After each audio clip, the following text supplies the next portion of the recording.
दोस्तों ये है भारत का पहला शहरी एलिवेटेड हाईवे द्वारिका एक्सप्रेसवे। आज आपको बताएंगे इस एक्सप्रेसवे की कुछ खासियत। इस एक्सप्रेसवे में 5 ऐसे चीजों का यूज किया गया है जो कि भारत में पहली बार है। आखिर क्यों इस एक्सप्रेसवे की चर्चा आज पूरी दुनिया में हो रही है।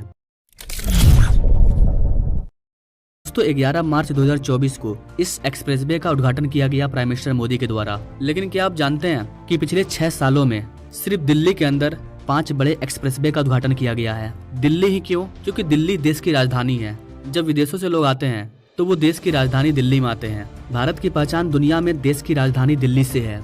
जब हमने G20 को अंजाम दिया था तो दुनिया भर के दिग्गज लीडर भारत आए थे और भारत की राजधानी दिल्ली में ही G20 का समिट हुआ था। तो ऐसे में अपने देश की राजधानी का लुक थोड़ा अलग होना चाहिए। और इस एक्सप्रेसवे को बनाने का सिर्फ एक यही वजह नहीं है, इसके पीछे कई रीजन है था। इस एक्सप्रेसवे में GPS बेस्ड टोल सिस्टम को लगाया गया है। मतलब जो आप नॉर्मल टोल सिस्टम देख रहे हैं अब उसको खत्म कर दिया जाएगा और सैटेलाइट बेस्ड टोल सिस्टम को लगाया जाएगा। मतलब आपको टोल प्लाजा में पैसे देने की जरूरत नहीं है, आपका पैसा डायरेक्ट आपके अकाउंट से कट जाएगा जितना आप रोड को यूज करोगे। ये सारा चीज GPS के थ्रू सैटेलाइट के माध्यम से होगा। अभी तो टोल खत्म कर रहे हैं, अब तो सैटेलाइट बेस्ड टोल सिस्टम होगी।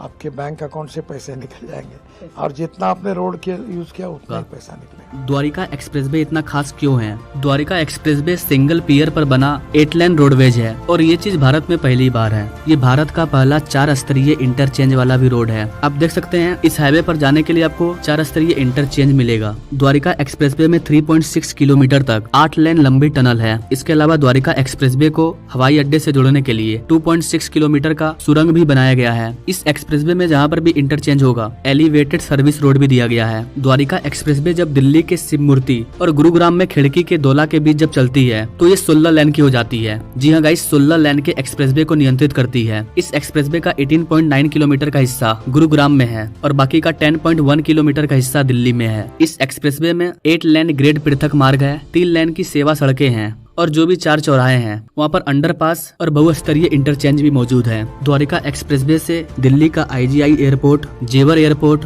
गुरुग्राम दिल्ली मुंबई एक्सप्रेसवे, दिल्ली अमृतसर कटरा एक्सप्रेसवे, ये इन सबको आपस में कनेक्ट करता है जिससे कि यहाँ के लोगों को हाई स्पीड की कनेक्टिविटी मिलती है। 9,000 करोड़ रुपया की लागत से बना हुआ यह प्रोजेक्ट, यह एक्सप्रेसवे दिल्ली NCR में रहने वाले लोगों के लाइफ को चेंज करने वाला है क्योंकि ट्रैफिक के प्रॉब्लम को ध्यान में रखते हुए ही इसे बनाया गया है। दिल्ली गुरुग्राम एक्सप्रेसवे में जो भी ट्रैफिक होता है द्वारिका एक्सप्रेसवे उस ट्रैफिक को 50 से 60% डाइवर्ट कर देगा। इस एक्सप्रेसवे के बनने के बाद आसपास के जो लोग हैं, जिन लोगों का वहाँ पर घर है या फिर जिन लोगों का वहाँ पर जमीन है, उनका भी दाम काफी ज्यादा बढ़ गया है। इस एक्सप्रेसवे की वजह से वहाँ के आसपास के जितने भी एरिया हैं वहाँ पर बड़े बड़े मॉल खुल रहे हैं, इंफ्रास्ट्रक्चर बिल्ड हो रहा है, बड़ी बड़ी कंपनियां खुल रही है क्योंकि उनको एक अच्छा कनेक्टिविटी मिल चुका है। एक ही पिलर पर 9 किलोमीटर लंबा रोड बनाना, वो भी 34 मीटर चौड़ा, ये इतना आसान नहीं था। ये हमारे इंजीनियर भाइयों का अनोखा रूप है। इस तरह का सड़क भारत में पहली बार बना है। द्वारिका एक्सप्रेसवे में ही भारत की सबसे लंबी और सबसे चौड़ी सुरंग बनी है।